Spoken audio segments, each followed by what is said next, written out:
Hi, it's Riley from McGrath West, Northwest, Northern Districts, Hills and Hawkesbury, and welcome to this month's Market Wrap.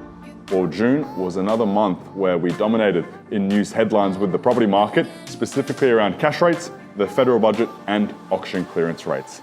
Now, if we take a bit of a closer look around what's actually happening, when we look at the cash rate, it actually got held by the RBA at 4.35%, which gave the market a bit of respite and a bit of consistency after seeing 3 consecutive rate rises earlier in the year. Now, if we look at the inflation figures, they came in lower than expectations, which is good news for us. However, they're still over the RBA's target band inflation, which means that another potential rate hike is still on the cards, potentially later this year or early next year. Now, if we look at the federal budget, the biggest changes that we've seen in the property market for a very long time was around negative gearing and the changes to capital gain tax.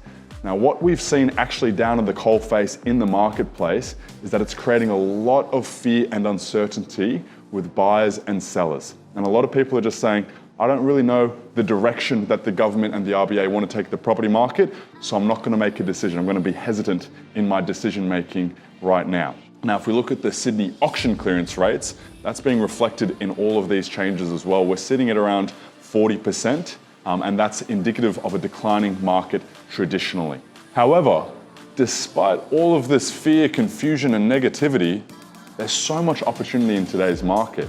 And for the astute owner, investor, buyer, now is a great time to be a player in the market. Now, across our group, we actually achieved a 75% clearance rate in June for auctioning 56 properties.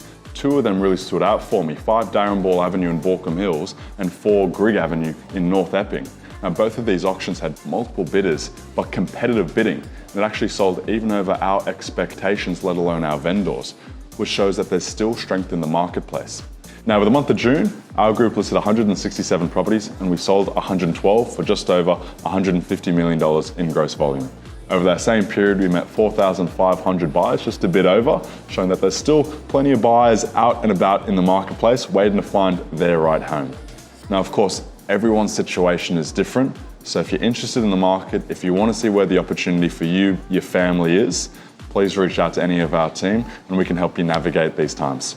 And for all the families, enjoy school holidays. Thank you for watching and we'll see you next month.